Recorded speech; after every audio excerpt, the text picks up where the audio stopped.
quarta-feira, 19 de março de 2025, eu sou Alexander Horta e a partir de agora você confere comigo o fechamento do mercado e as informações que mexeram com as cotações das principais commodities. Veja os destaques de hoje. Depois de um longo período de estabilidade, cotações do boi gordo voltam a subir em São Paulo. Valorização internacional do dólar interrompe movimento de alta do açúcar nas bolsas. Clima no Brasil segue influenciando o preço do café em Nova York. Milho na B3 realiza lucros, mas segue com demanda forte na indústria de etanol e proteína e também com oferta restrita. A ANEC aumenta a projeção para exportação de soja e março pode bater recorde.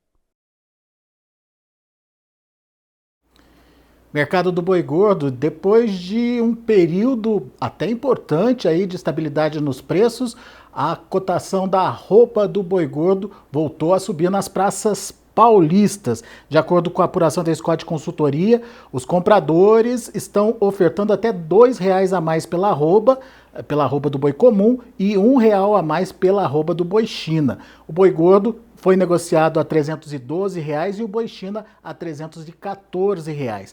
Para as fêmeas, a cotação permaneceu estável. As escalas de abate atendem, em média, a 8 dias em São Paulo. E pelo segundo dia consecutivo, a Scott Consultoria não registrou movimento de baixa nas praças pesquisadas. Das 32 regiões analisadas, 7 registraram alta e as demais ficaram estáveis. Vamos então às cotações do boi gordo no mercado físico. Destaque aí para o Triângulo Mineiro, R$282. Em Barretos e Araçatuba, alta nos preços, R$312. E Paragominas, no Pará, R$298, também cotação em alta. E no programa Pecuária e Mercado dessa quarta-feira eu conversei com o Guilherme Janke. O Guilherme é lá da Datagro e ele fez uma análise de curto e médio prazos para o mercado do boi gordo. Ele acredita em pouco espaço para grandes variações de preços nesse espaço aí de período curto. Veja a análise do Guilherme ao Notícias Agrícolas. Alex, eu acho que para primeiro semestre a própria curva futura fala muito melhor do que a gente consegue indicar aqui, né? A gente, por fazer um indicador oficial da Bolsa, a gente acaba não oferecendo muito viés de preço nesse sentido, mas a própria curva fala que até julho a gente não vai ver preços acima de R$320 nas condições atuais, né? Pelo menos estava isso até agora há pouco, quando a gente deu uma olhada nas telas aqui. E essa é uma interpretação muito clara. Existe espaço para o boi poder testar um pouquinho, avançar um pouquinho, ver se ele consegue se sustentar? É evidente que existe. Essa dinâmica de escala, de necessidade de originação, ela é muito clara aqui na nossa visão, porque existe demanda pela carne do Brasil, em especial externa. O mercado interno está surpreendendo positivamente também para alguns cortes, alguns quartos, eu dianteiro, principalmente tem sido um destaque. Mas se existe demanda e o pecuarista segura um pouquinho e dosa um pouquinho a venda, o mercado pode sim testar preços um pouquinho mais elevados, mas a própria curva mostra que esse espaço é limitado. E na nossa visão aqui, em grande medida, é limitado por conta de dólar e das incertezas do quanto esse mercado interno vai se segurar aí nos próximos meses, né? Porque até agora ele está surpreendendo positivamente, tem pontos bem positivos para a gente destacar nessa ótica, mas é sempre uma certa incógnita quando a gente fala de consumo doméstico. O Brasil tem suas intempéries todas aí que a gente conhece bem, né? Já para o segundo semestre, a perspectiva é outra, tanto por conta de uma possível melhora nos preços da arroba do boi gordo, quanto pela redução no custo de produção, levando em conta aí uma queda nos preços do milho. E por isso, se preparar para esse momento faz todo sentido, principalmente aproveitando o bom momento para se fazer a reposição do rebanho. Segundo o Herbert Aguiar, lá da Red Agro, essa pode ser uma alternativa interessante nesse momento. Veja as contas que o Guilherme fez para a gente.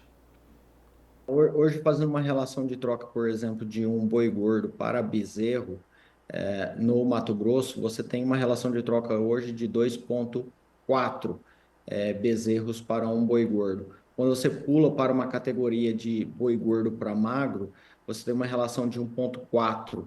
Um boi gordo compra 1,4 boi magro. E a hora que você pega uma categoria de boi magro para bezerro, na faixa de 1,6 e 1,7 bezerros para um boi magro.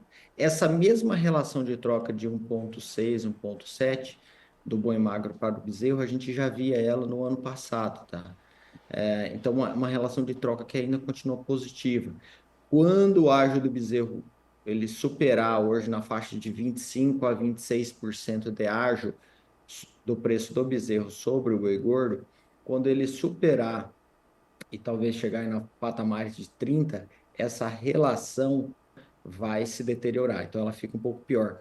Outros estados, isso falando de Mato Grosso, né, Alexandre?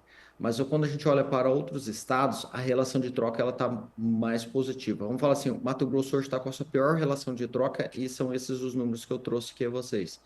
Mas quando você olha, por exemplo, para o Pará, a relação de troca de um boi gordo para bezerro está na faixa de 2,7 bezerros. Quando você olha São Paulo, 2,5. Então tem uma relação ainda melhor. E o movimento de alta lá na B3 para o boi gordo continua. A gente observa os números, março 314,95, março recuando 0,05%, porque já está chegando ao fim esse contrato. Mas olha o abril subindo 2,10% a R$ 322,65 e o maio, que é o período mais crítico aí para preços, com uma alta de 1,44% a R$ 321,15.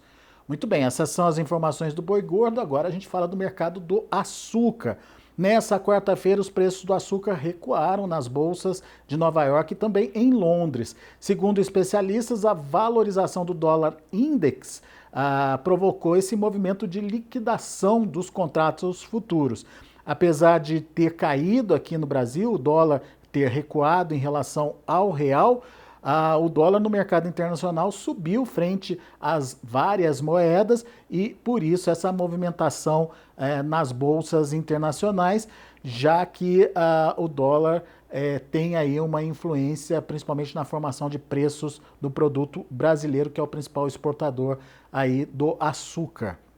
O mercado ele acabou aí subindo, né, o mercado do dólar, por conta aí da expectativa e depois da confirmação da manutenção das taxas de juros lá nos Estados Unidos. Vamos ver então as cotações. Cotações que para Nova York ficaram a 19,69 centavos de dólar por libra-peso, uma queda aí de 30 pontos. O julho, 19,36, uma queda de 29 pontos. E o outubro, 19,43 centavos de dólar por libra-peso, recuo de 27 pontos.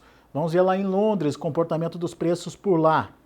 A gente tem maio a 557,40 dólares por tonelada, uma queda de 550 pontos.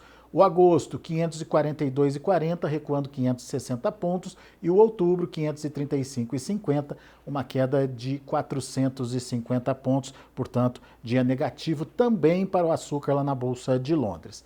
Agora o mercado do café. A quarta-feira foi de alta para os preços do café nas bolsas internacionais. O Arábica teve ganhos de mais de 2% em Nova York e o Robusta acabou valorizando algo em torno aí de 1% nos futuros próximos. Os preços seguem impulsionados pela falta de chuva nas principais regiões produtoras aqui do Brasil. Vamos então conferir os preços. Começo mostrando Nova York. Para março, 394,60 centavos de dólar por libra-peso ou 3 dólares e 94, uma alta até importante aí de 745 pontos. Para maio, 391,05 centavos de dólar por libra-peso, 725 pontos de alta. E julho, 384,10, uma alta de 675 pontos. Vamos acompanhar também o que aconteceu lá em Londres. Preços do café em Londres também tiveram valorização. Março, 5.572 dólares por tonelada, uma alta de 96 pontos. O maio, 5.527 dólares por tonelada, subindo 58 pontos e alta de 57 pontos para julho, fechando aí a 5.509 dólares por tonelada. Em entrevista ao Notícias Agrícolas, o consultor de mercado Lúcio Dias falou sobre os impactos do clima para o setor cafeeiro, tanto para essa safra que está em andamento e finalização, quanto já pensando aí no próximo ciclo. Vamos ver o que ele explicou para a nossa reportagem. O clima realmente ele não está, ele está gerando aquela expectativa, tá, de poder atrapalhar um pouco. Não dá para mensurar o quanto que isso daí prejudicaria esta safra. Agora, a próxima safra, você tá fazendo uma questão extremamente importante. A gente já está tendo um pouco de estresse hídrico, né? Esse estresse hídrico agora vem chuva e induz os botões florais de uma forma muito adiantada, induz uma floração muito adiantada antes de colheita e que pode vir a prejudicar a próxima safra. Além disso, o próprio crescimento da planta que deu uma estagnada, né? Deu uma estacionada importante aí nos últimos 45 dias. Então, são dois fatores para a safra de 2026 que ela pode vir a interferir, tá? É muito cedo ainda, mas eu vejo dois pontos. O crescimento não ser o ideal e a seca provocar um determinado estresse hídrico e agora, começando a chover novamente, a indução da floração de uma forma extremamente antecipada. E nas praças comercializadoras de café também um dia de valorização das cotações. Em Guaxupé, lá em Minas Gerais, R$ 2.525 por saca de 60 quilos, uma valorização importante de 1,61%. Poços de Caldas, também lá no sul de Minas, R$ 2.500, voltando, portanto, para esse patamar dos 2.500, uma alta de 1,21%. E em Franca, aqui no interior de São Paulo, R$ 2.590 por saca de 60 quilos, uma alta de 2,37%. Muito bem, essas são as informações do café. A gente tem também a evolução aí do mercado do milho. As cotações do milho fecharam a quarta-feira em Campo Misto, na Bolsa de Chicago, com altas nos contratos curtos e baixas nas posições mais longas. De acordo com a Agrinvest, o milho dos Estados Unidos segue bastante competitivo, mas o mercado já começa a se concentrar aí nas projeções da próxima safra lá nos Estados Unidos, projeções que prevêem aí aumento na área plantada. Outro ponto de atenção é a incerteza sobre as tais tarifas recíprocas. Se elas realmente entrarem em vigor em abril, México, Canadá e União Europeia são importantes consumidores de milho americano e um aumento das taxas pode tornar o cereal menos competitivo. Vamos ver então como encerraram as negociações lá na Bolsa de Chicago. Você acompanha comigo na tela, maio, 4 dólares e 62 centes por bushel, uma alta de 3 pontos mais 25. O julho, 4 dólares e 69 centes por bushel, uma alta de 1 ponto mais 25. E o setembro, 4 dólares e 45 centes por bushel, esse vencimento do segundo semestre já em queda, já de olho aí numa evolução das ofertas vindas principalmente do Brasil, uma queda de 2 pontinhos aí, como a gente vê na tela. Já na B3, os preços do milho tiveram queda nessa quarta-feira, foi um movimento de realização de lucros, após altas de até 3% aí no último pregão. As cotações também sentiram aí a pressão do câmbio.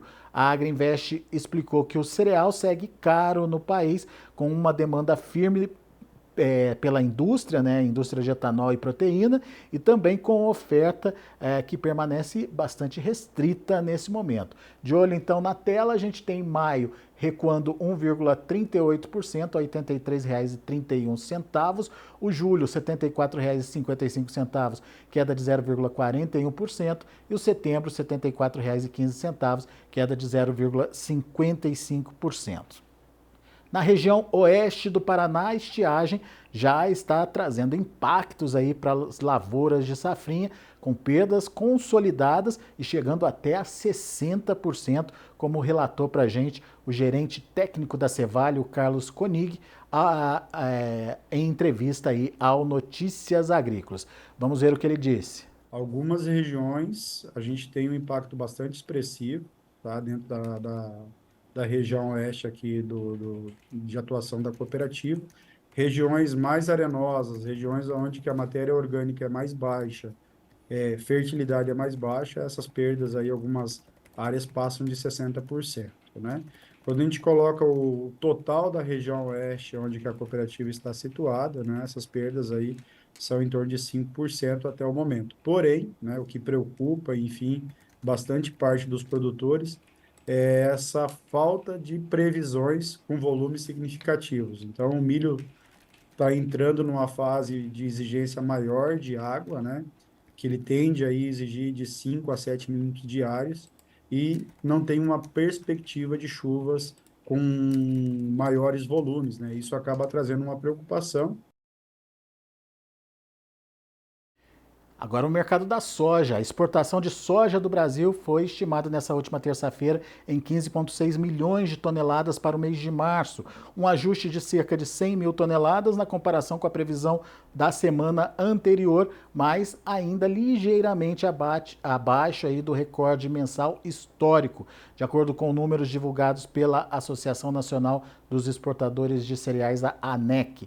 O maior volume já exportado de soja no Brasil foi registrado em abril de 2021 e chegou a 15,7 milhões de toneladas, segundo a projeção aí da ANEC. A ANEC citou que a programação de navios até pode possibilitar aí embarques maiores, acima de 16 milhões de toneladas, o que seria um novo recorde, mas ainda é preciso confirmar o cumprimento aí dessa programação antes da gente sair comemorando um novo recorde. Mas ainda assim um volume bastante significativo de soja sendo previsto aí para ser exportado para março.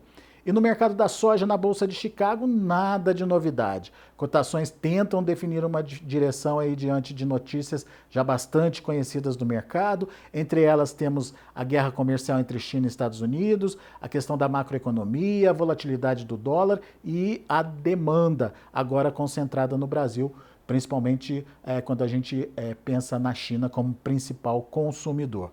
No paralelo, o mercado espera pelas primeiras intenções oficiais de plantio de safra lá nos Estados Unidos, que serão trazidas aí pelo USDA no final deste mês. A expectativa está mantida de aumento de área para milho, mas temos que entender o que vai acontecer com a área de soja.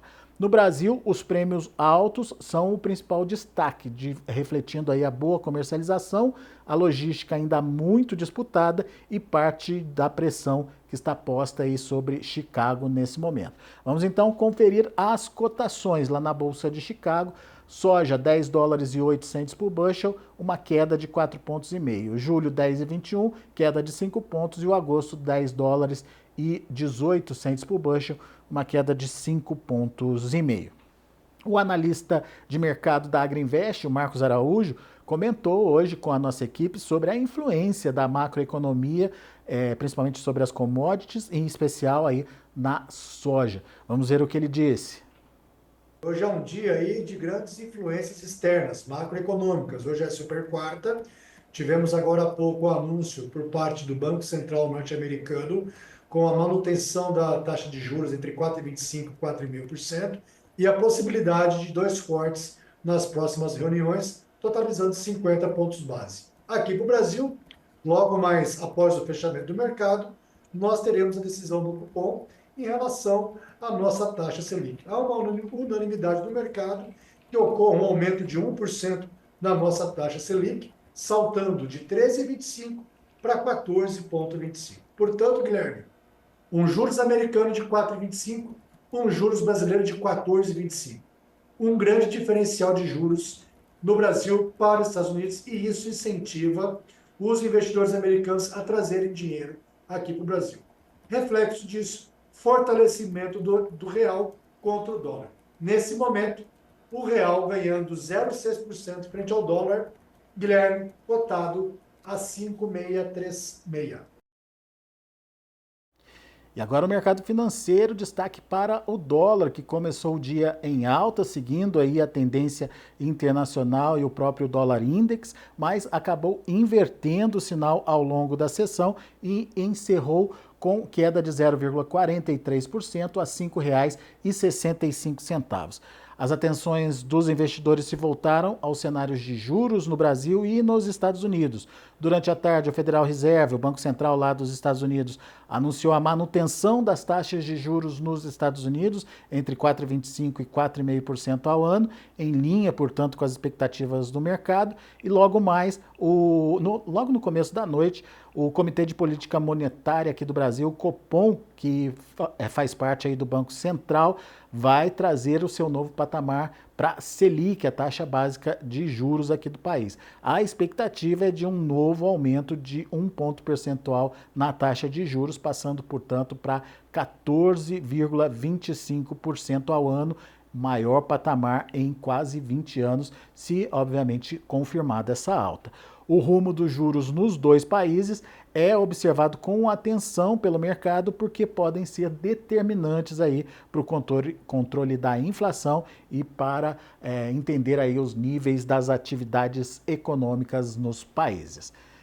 Muito bem, essas são as informações de hoje. Eu agradeço muito a sua atenção, a sua audiência. Só lembrando que se você quiser mais informações, se você quiser completar as informações trazidas aqui no nosso fechamento de mercado, basta acessar o noticiasagricolas.com.br. Amanhã tem mais, a gente se vê. Até lá!